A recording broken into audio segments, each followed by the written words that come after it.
The story begins as our protagonist Kai, who below average human who works for the Urza Foundation, and despite being too weak to actually do anything about it, he still wants to do everything he can to prevent another race war and maintain the peace of this world. One day he finds a girl chained up on a sky platform, and from the way she looks, she's apparently half angel and half demon, and upon seeing him, she begs him to help free. However, none of this makes sense to him, since angels and demons have been at war with humans for a long time, and she hasn't said even one racist insult towards him, so he knows something must be terribly wrong. Some time ago, Kai steps out of a car and uses a pair of binoculars to start his observation. Meanwhile, his teammates are sitting in the back of the car and they are bored out of their minds. They hate having to come out here and wait for Kai, but he always observes the graveyard for at least 100 seconds, so there's no way he'd stop in the middle of it. Centuries ago, there has been a long-standing war between the demons, the celestials, the spirits, mythical beasts, and humans, and the war causes a great deal of devastation, so Kai wants to make sure something like that never happens again. He is currently a part of the Urza Foundation, and he has an obligation to observe this graveyard, where the demons have been sealed away to make sure nothing goes wrong. After 5 minutes have passed, Kai puts his binoculars down and reports that no abnormalities have been spotted, so the demons are still properly sealed away. He heads back to the car and they all start heading back to base. But along the way, his teammate asks Kai why he needs to check the grader so often when no demons have managed to escape in the past century. Kai acknowledges that the graveyard is decently secure, but as part of their job as members of the Humanity Aegis Agency to make sure that the demons never get out. The girl understands this point, but the guy still complains that there are 3 other graveyard seals in the world, so their patrol's useless if they're only keeping track of this one. Kai assures them that the other graveyards are also being adequately monitored by other agents because humanity can afford to let a demon get loose, so even if the world is currently at peace, Kai refuses to let his guard down. Back at the agency, Kai is doing some training with a mythical beast simulation. However, the system warns him that it is really dangerous for him to attempt to train this simulation of this level, since he is certified trash. However, Kai ignores this warning and charges at the dragon before attempting to knock it off his feet. However, the system was right as his attack didn't even budge at the dragon, so if this wasn't a simulation, he would have become dragon food, but luckily Saki is there to turn it off before he gets hurt. She complains about Kai taking too many risks, but he justifies it by saying training is meant to be risky, otherwise he wouldn't be able to improve himself. With how hard time works, the girl jokes that his name would have gone down in history. He was around to fight in the War of the 5 Races, but unlike the Prophet Sid, Kai knows he's not cut out for something like that. He honestly finds it hard to believe that a human could ever win against any of the heroes of the different races. They were immensely powerful warriors who led their races into battle: Vanessa of the demons, Alfreya of the celestials, Kyoko of the spirits, and Radia of the mythical beasts. There's no telling what could have happened if those 4 were still around, but luckily they were all defeated by the Prophet Sid. However, that's just the story they've been told, since there is no evidence that Sid or his golden sword even exists in the first place. The other heroes all have videos that prove that they were there, but strangely there's nothing about Sid. Even with the lack of evidence though, people still like to believe that he exists because it is comforting. After that, Saki goes over to Ashurin, who got knocked out by the dragon, and tells him to get up since they need to start thinking about their gift for Jean's promotion celebration. Ashurin says they can just get her a bouquet of flowers or something, but Saki thinks that it's too boring since everyone else will be getting flowers as well. Jean is getting transferred to the royal capital of Urzak for her exceptional abilities despite only being 17, so they need to get her a special gift for the occasion. Just then, Kai receives a message from Jean asking him to meet her tomorrow morning, and she specifically asks for this to be kept secret from Ashurin and Saki, but they are already looking at the phone, so they start asking if he's dating Jean, and Kai doesn't want to answer any other questions, so he just decides to run away. By the next morning, Kai is out waiting for Jean to arrive at their meeting spot, and she soon shows up, clearly having put a lot of effort into dressing up for the occasion. Kai is surprised that she actually showed up on time for once, since normally he would end up having to wait at least an hour or so. She calls him rude for saying that, but she admits that she was extra careful to be on time for their date since she's going to be transferred soon. Just then, she notices that Kai is still in his uniform despite today being his day off, but that is just because Kai came here right after finishing his morning training, so he didn't have time to change. Kai is literally the only guy who would act so casual about going on shopping with her, but that's what she likes about him. The two of them proceed with the shopping, and while Jean is checking out some jewelry, Kai asks what the purpose of the shopping trip is. So she explains that she wants to give goodbye gifts for Saki and Ashurin. She knows they are planning to get her a gift, so she wants to give them something in return before she goes, since it might be the last time they ever see each other. Kai says she's exaggerating a bit since her transfer will only last 2 years, so she'll be back here in no time, but then Ashuran and Saki would have completed their service as soldiers, so they would be civilians at that point. In fact, in 2 years Kai and Jean are probably going to be the only soldiers left with the Human Age's agency. Kai tries to cheer Jean by reminding her that she's been working hard, so she can take over as the head of Urzak after her father steps down. She's been dreaming about it since she was a kid, so she shouldn't be sad about getting closer to her dream. After that they go on with their shopping and have a fun time with one another, so by the time they are done for the day, Jean thanks Kai for agreeing to come with her since he made the trip a lot easier for her. While waiting at a stoplight, Jean recalls the time when Kai went into the graveyard at the age of 10. He was there with Jean's father, but somehow he ended up falling into the realm where the demons have been sealed, and at the bottom he could clearly see the fabled golden sword that belonged to Sid, but he doesn't like talking about it since no one would believe it. It was after this the Crypt began his mission to ensure that demons would never be unleashed upon the world again, and he still feels the same way now, which is why Jean knows he's still going to be a soldier by the time she gets back. And on that note, she asks Kai if it's possible for them to become more than just friends after she returns, but in the middle of her confession, since there are no fireworks to interrupt her, reality begins to collapse. For some reason Kai is the only one that can see crazy stuff that's happening, and before he can process what's going on, something called the World Reincarnation Order is executed, and he opens his eyes to find himself in a destroyed version of the city.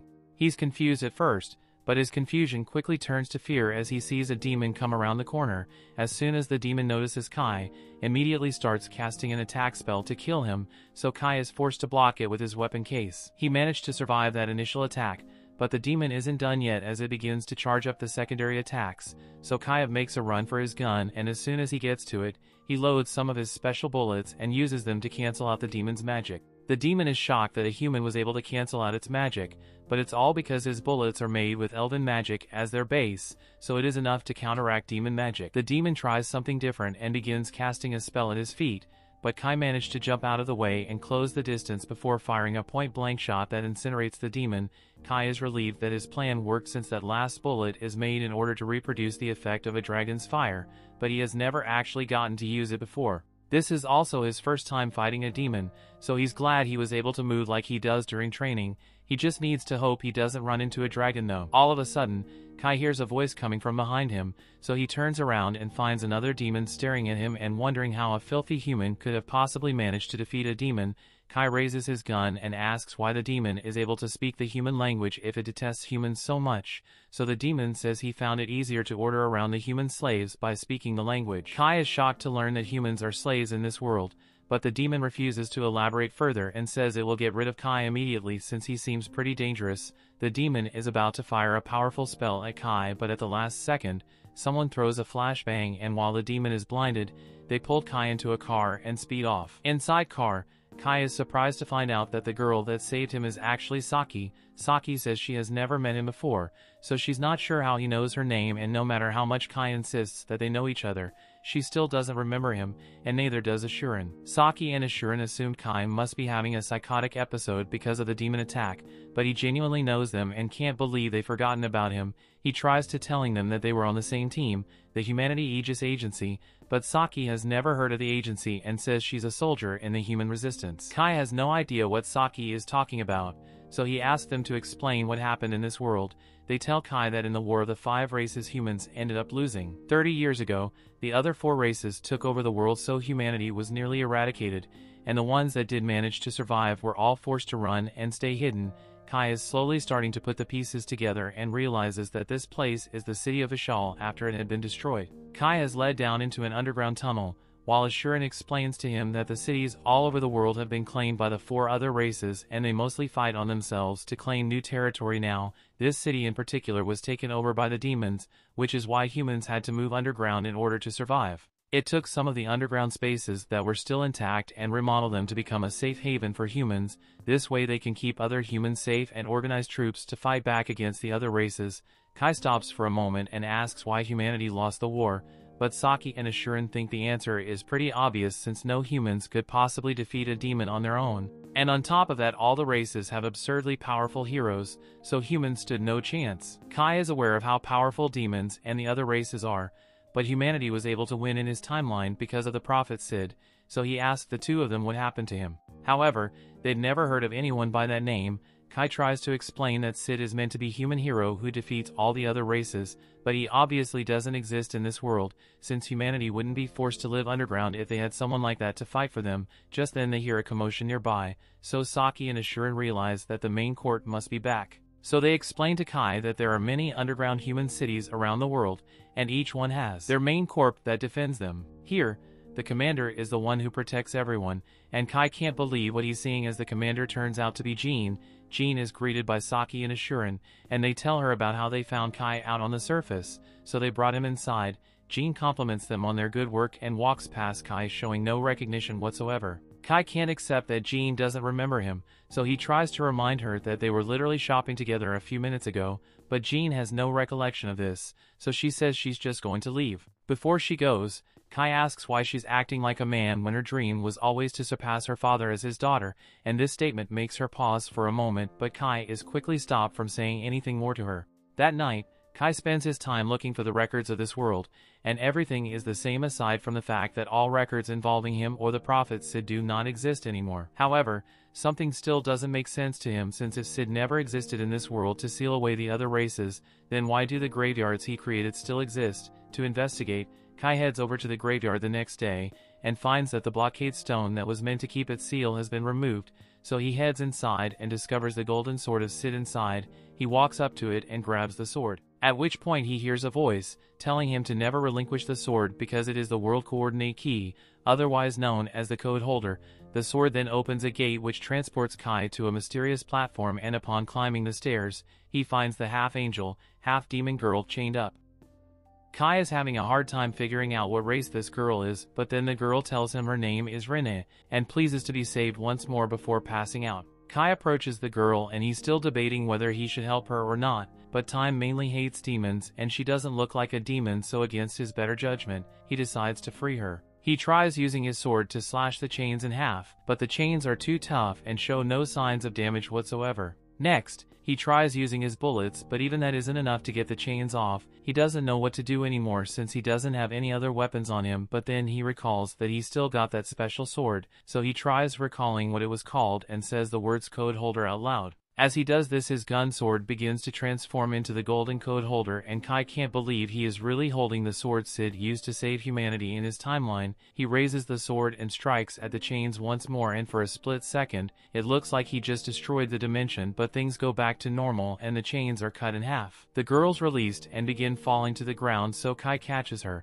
and as soon as she opens her eyes, she gets startled and flies away from Kai. Before yelling for someone called Vanessa to show herself, she says she wants a rematch with Vanessa and it's not fair for her to send a wimpy demon to assassinate her. However, before Kai can explain that he's not a demon, Linne has already begun attacking him because she hates demons. He manages to roll out of the way of the first attack, but he can't do the same for the second energy blast Linne sends his way. He's starting to regret helping her after all, but as the blast is heading straight for him, he recalls something the system mentioned about the code holder being able to sever fate itself. So he takes the code holder and uses it to slash the magic ball in half. The magic disappears, much to the surprise of Kai, and Linne can't believe it either, since a lowly demon would never be able to block her attack. Kai finally tells her that he's not a demon. He has no idea where she got that idea from, since he has no wings or tail, so he is clearly human. Linne realizes her mistake, so she apologizes for mistaking him for a demon and attacking him out of nowhere, but she happens to really hate demons, so it's straight violence on sight whenever she meets one.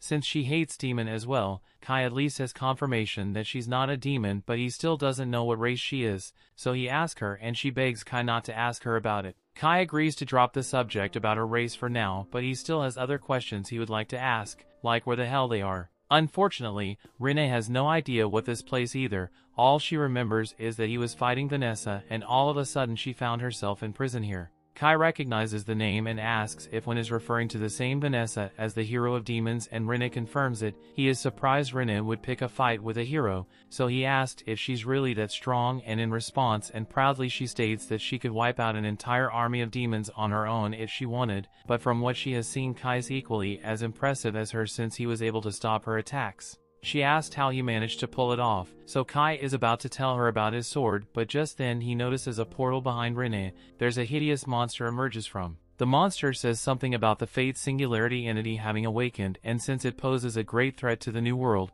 it will commence protocol to remove it. The monster attempts to strike Linne down, but Kai pulls her to safety at the last second. The power of this monster is no joke, so Kai says he and Linne have no choice but to run, and Linne agrees, so he grabs her hand and they both flee. Unfortunately, they don't know where the exit is, and the monster still has access to the portal, so it reaches its tentacle into the portal and grabs Linne. With this it declares and has captured the singularities, so begins to termination protocol and forms several orbs to erase Linne from existence. Kai can't bear to see this, so he decides to quit standing there and take action to save Linne. He uses the golden sword again, and with it he slices the monster's tendril in half, while also doing significant damage to Dimension. The monster spots him and recognizes that he's holding the forbidden sword, but doesn't understand why the sword is here or how a human could have gotten their hands on it. Since Rain is free now, Kai doesn't plan on seeing no reason to stick around to find out what the monster is going to do, so he grabs Linne and jumps through the hole in the dimension, leading them back to the graveyard on Earth. Kai is a bit confused, but he is glad they managed to escape in one piece, and Linne is so especially relieved since she was really scared she would die. This is the first time anyone has ever cared enough to help her. Since her entire life she's been told by all the other races that she's not one of them. However, of all the races, demons with the cruelest term always calling her an abomination, which is why Linne got into a huge fight with Vanessa. Kai comforts her and says he knows how she feels since all his friends no longer remember him, so he feels like he's all alone in the world. The history he remembers is one where humans won the Great War of the Five Races, but in this world, it seems demons are occupying the human cities. Linne is a bit confused since she doesn't recall demons ever gaining the upper hand against humans. In fact, right around the time she fought with Vanessa, she recalls that humans were starting to win the war and the demons were complaining that it was all because of the human hero. Kai gets excited and asks if Linne remembers Sid, but she unfortunately never got to meet him, so she can't say for certain. Kai realizes he may have overreacted, so he apologizes to Linne, but at least he has confirmed that he and Linne and recalled the same past, so they must be the same. Linne gets close to Kai and says that he's the first person to ever group himself with her, and it makes her pretty happy. They both leave the graveyard a little while later, and Linne asks Kai what he plans to do now, but before he can give his answer, Linne collapses to the ground in exhaustion. Kai is worried and assumes it must be because of the attack she suffered earlier, so he helps her up and says he plans on going back to the city since he doesn't have anywhere to go, so he invites her to stay with him while he's there. Linne is hesitant to agree since she says she doesn't want to go to a human city, so Kai asks why and she tells him that she can't trust other people. Kai is the only one she's willing to trust since he saves her, so he says that she should trust that he will keep her safe, and once again it asks her to come with him. She's always free to leave if she ends up feeling uncomfortable there, so Linne ultimately agrees to go with him. Back in his room, Kai is lying on his bed while Linne has a shower and he is absolutely exhausted from the drive back home. Linne never been in a car before, so she was freaking out the entire time and nearly made him crash a bunch of times. Fortunately, she's able to hide her wings, so once they got here, no one could tell that she isn't human, but she still draws a lot of attention with her weird behavior. She then tried to fight some people with magic at one point, so Kai had to hold her back, but he can understand why she is so cautious since she's surrounded by people she's not familiar with. Kai then shifts his attention to his sword as he hadn't even realized when it turned back to normal, so he grabs it and is about to say the code holder to see if they'll transfer again, but before he can do that, Linne comes running out of the shower and asks him for help since she can't figure out how to turn off the shower. Kai says he will help her, but for now he can't look at her since she's not wearing any clothes. After the shower is turned off, Linne has gotten dressed and tells Kai, and she thinks it's unfair how humans get all the good stuff, even with the state of human society, is still have such warm water shower with while Linne had to bathe in a waterfall, and humans also have such soft beds too, but on the surface everything was destroyed, so she realizes Kai wasn't joking when he said the city and then occupied by demons. Kai had been skeptical at first, but meeting Linne has confirmed that he's not crazy, so he now knows for sure that they are in a world where the results of the Great Race War were altered. The correct history is the one recipe became the hero of the humans, but in this reality he never existed for some reason. Linne suggests that they just need to escape this reality and make their way back to the old one, and that's indeed a solution to their problem, but Kai doesn't know if there's actually a way to do that. They go to bed after that, but late into the night Linne jolts awake and warns Kai that she sensed a strong magic, meaning the demons are attacking. Outside, the demons have just torn their way through the city ceiling and are beginning to go on a rampage. Kai had already known that humanity was screwed in this reality, but he didn't realize that humans were this helpless against demons and there's no hero around to save them either, so Kai decides that when you step up and take the place of Sid for humanity's sake. The defense units began firing bullets at the demons, but they already know little bullets aren't going to do anything to help, so Saki runs off to go get the machine gun. However, before she can get to it and even pulls up behind her and is about to fire a spell at her, but it's the last second Kai jumps in to save her and knocks the demon to the floor. He tells Saki that she should use water against the demons since if their bodies absorb it, they'll become too heavy to fly, and once they are grounded she should hit them with some grenades. Just then, Kai saved Ashurin getting turned to stone by a demon, so he fires an anti-magic bullet to interrupt the spell and save his life. The demon proceeds to target Kai and tries to hold him down while another demon comes up behind him to attack. However, Kai slips past him and pushes the first demon away, while Linne blasts the second one. Afterward, Kai thanks Linne for the assist and compliments her on her strength, but even with their combined power he's now sure they can save the city on their own. Ashurin and Saki come running up to Kai and ask him how he was destroying magic with bullets and knocking demons around with his fists. Kai explains to them that he came from a world where humanity won the race war and his fighting technique, along with his special bullets, all come from that world. Saki and Ashurin still don't believe Kai is serious about there being an alternate timeline, but before they can ask more questions, Ashurin gets a message informing him that 2 demon scouts managed to escape, and if they report back to their leader of the location of this underground city, whole army of demons are going to show up here and kill off every last human. Ashurin says he needs to go report this to the rebel army headquarters, and Saki asked Kai to join them in heading there since his strength makes him a valuable asset, so Jean is sure to welcome him. Kai agrees to join them, so they all head for the headquarters located in the old royal capital. The place was destroyed years ago, but that's precisely why they chose to build their headquarters there, since demons wouldn't think to search for them. The one who suggested the location was Jean's father, but he retired as the head of the rebel army 2 years ago due to an injury, so Jean took his place. They soon arrive at HQ. Both Kai and Linne are brought to meet Jean. She's already received the reports from Ashurin, so she asked Kai to tell her about this alternate timeline he mentioned earlier. Kai tells her everything he knows, but the other officials there call him a liar for daring to make such a bold claim. However, Kai mentions how he was childhood friends with Jean and the previous timeline, and how she always wanted to be like August and Gur. Hearing those names catches Jean's attention, but she doesn't say anything yet and decides to end the meeting for today.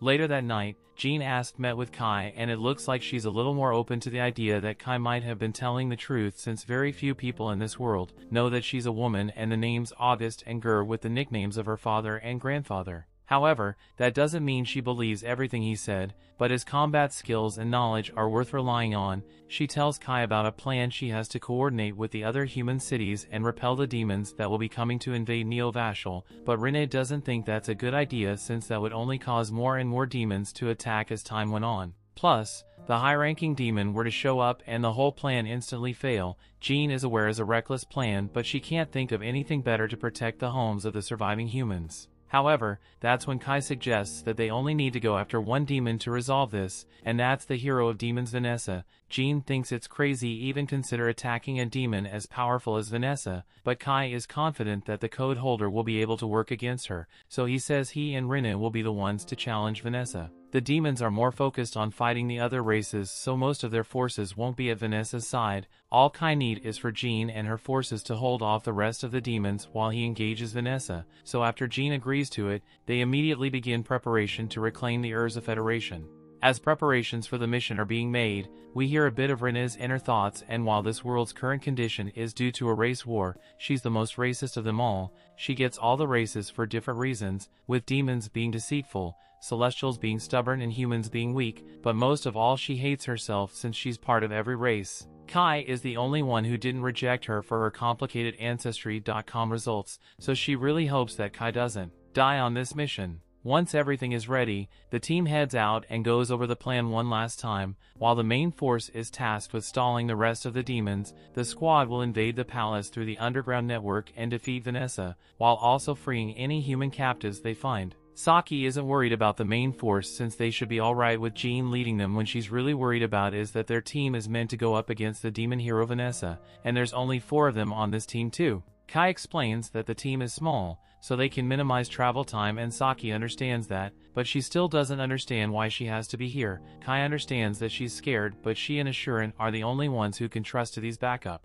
Linne tries to comfort Saki and says everything will be alright since she is strong, so she would never lose to anyone weaker than Vanessa, but considering the fact that Linne lost her last battle with Vanessa, that didn't sound very reassuring. Linne says it's alright since this time she'll do whatever it takes to defeat Vanessa, even if she has to self-destruct to take her out, but that still doesn't make Saki feel better. While Saki has been freaking out in the back, Ashuran admits that he is really worried as well since there are a lot of things they aren't sure about. They have no idea what state the government palace will be once they arrive, and it's also possible that they get spotted by demons before they ever manage to get there. Kai reassures Ashuran that the demons won't be able to find them so easily since they're only sensitive to magic and humans don't possess any magical abilities. Knowing that makes them feel a little better even if he's still nervous, but he can at least look forward to the glory he will get if they manage to defeat the demons. After a few minutes, the convoy has gotten close to their destination, so Jean addresses everyone and thanks them for standing to fight for the sake of humanity. She knows some of them may be concerned about their chances of success since this plan was made last minute, but with how long humanity has been fighting against the demons, today is the first time they had a clear path to victory. So this is the day humanity makes us last stand. The group charges out of the tunnel and blows a hole open leading to the surface. As they continue to charge, Kai is shocked to see that the government palace is in terrible condition and surrounded by dozens of demons. The demons finally notice the humans, so one casts a freeze spell to try and stop them, but Kai already knows how to deal with that spell, so he jumps over the ice and fires a bullet to disrupt the demon's casting, before using the gun to blow the demon up. That's one down, but there are still many more being summoned by the minute, so Kai turns to Linne and they agree to work together to take out all the demons. Kai points his gun upwards while Linne uses her magic give him some extra power, and the resulting blast is powerful enough to strike down all the demons outside the palace. Everyone is impressed that Kai was able to take out so many demons at once, but they got to continue with the plan, so Kai says he and the others will begin searching for Vanessa from the top floor, while Jean signs the remaining troops to guard the entrance to the government palace and rescue any hostages being kept here. As Kai's group was climbing to the first floor, Phelan is starting to get suspicious since that lighting attack he just did seemed a little too powerful to have come from his gun alone. Almost as if it was amplified by magic, and she's about to accuse Linne of being the source of that magic, but Jean interrupts and reminds her that Kai and Linne are going to fight Vanessa for their sake, so this isn't the time to be questioning them.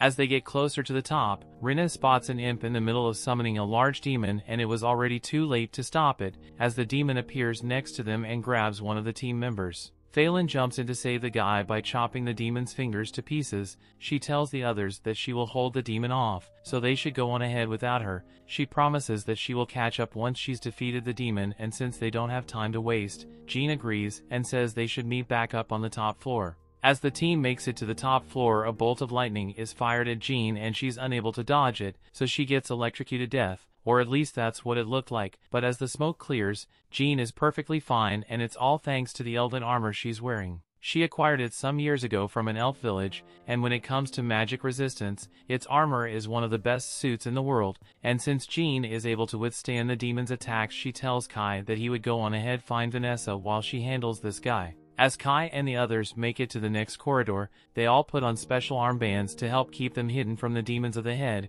Linne made these using her barrier magic, but since Ashuran and Saki don't know that she's not completely human, she makes up a lie and says the armbands were made by a human instead to mimic an angel's barrier magic. The group proceeds to walk down the hall, but a moment later a huge Reno demon walks out into the hallway and Saki is scared shitless, so she's about to fire a bullet at it, even though she knows it wouldn't have done much. However, Linne tells her to put the gun down and wait a minute, and to Saki's relief, the demon walks past without noticing them. After that, they make their way to the breaker room where Saki and Ashuran will be stationed as Kai's contingency plan. He's going to face Vanessa and he hopes to defeat her, but in the event that he can't manage it, their job is to turn off all the lights in the building, so everyone can escape to fight another day. Linne tells them that if they stay quiet in here and no demons to be able to find them, so they don't need to worry about fighting for now. They wish Kai and Linne luck, but as the two are making their way to the next floor, they suddenly hear an alarm being set off. They have no idea what's going on since the barrier magic should still be active, so there's no way the demons can see them, but then Kai realizes that it's probably the infrared security system of the building that detected them. Since the demons know they are here, they run to the next room when they are confronted by the demon general. The two of them immediately get into battle stance, and upon noticing Linne's wings, the demon takes a moment to let Linne know that he thinks her wings are disgusting. Kai steps in front of her and asks the demon if it was the one who restored the building's surveillance system, but the demon says it was actually Vanessa's idea. She was impressed with how well the security system worked, so she decides to have the human slaves maintain it, so the demons could use it for themselves. In all honesty, Vanessa was quite pleased with the fact that the humans decides to invade today, since she was growing quite bored, and she's curious to know why they decided to do something as stupid as attack the demon's base of operations. Kai asks if the demon would be willing to take him to Vanessa, but the demon intends to kill Kai and Linne for its own enjoyment. Kai is ready for a fight, but before he gets the chance to do anything, Linne grabs him by the arm and flies him past all the demons before throwing him over to the next passageway. She then seals the path with ice and tells Kai not to worry, since she will catch up to him once she is done with these demons. Kai hates the idea of leaving Linne behind, but he agrees to go on without her as long as she promises to make it out alive. Linne then turns to the demons, and they say they can smell the scent of an angel coming from her, but also led if an angel, elf, dwarf, dragon, and every other race you can't think of. They ask what kind of messed up family tree made someone like her, but Linne has no idea what she is or how she came to be this way, but what she does know is that she hates the demons, and the only person she cares about right now is Kai, so if the demons are going to stand in the way of her being with Kai, then she will show them no mercy. On Kai's side, he has just arrived at Vanessa's throne room, where she's been eagerly waiting for some entertainment, and at the same time, Jean and her team are still busy trying to take out that demon, but her sword attacks are proving to be ineffective, so as the demon throwing her away and tries to burn her ash, Jean takes some drastic measures and unlocks the true form of her sword and turning it into an elven bow, which she uses to strike the demon down. This time, her attack was effective, but it left her weak instance. When elven magic items are used by a human who is incapable of magic, it will chip away at her life force. Jean knows the risks involved in using it, but she's willing to give up her life for the sake of defeating demons. And besides, what she's had to deal with is nothing compared to Kai's job, since he has to fight Vanessa. Just then another demon crashes into the room from the ceiling, but before it can strike Jean, Phelan returns from her fight and knocks it away. Phelan fights with swords made of drake fangs, which is why she's able to contend with the strength of the demons. The troops outside are currently keeping the rest of the demons from making it inside the palace, but there's a limit to how long they can hold out, so everything depends on Kai's battle with Vanessa. Vanessa asks if Kai would be willing to put down his gun and give up right away. Most people would be surprised to learn that the strongest demon is a succubus, and since she was getting pretty bored, she offers to ride Kai's stick shift to pass the time. Kai immediately refuses, and Vanessa finds him amusing, since most men would have folded on the spot after hearing her offer. She had heard that the human rebels had a commander who used elven armaments, so she wonders if Kai is that person, but Kai corrects her and says he's an outsider who came from a world where Vanessa was defeated. Vanessa doesn't believe him at first, but Kai doesn't look like he's lying, so she asked him which race defeated her in his world. She was expecting to hear something like the dragons, but Kai tells her that it was humans who killed her in his world. Vanessa finds this hilarious, so she starts laughing hysterically. You may not be able to see it, but the animation budget was well and on some very necessary jiggle physics. She asked who was the human capable of killing her, so Kai tells her it was a human named Sid, and as soon as he says that name, memories start flooding Vanessa's mind from the previous timeline, including her knowledge about the code holder and world reincarnation, but a few seconds later, she goes back to normal and decides to kill Kai once and for all. She begins casting a spell, but Kai uses his gun to interrupt it and closes the distance to slash her across the chest, but it turns out to have all been an illusion.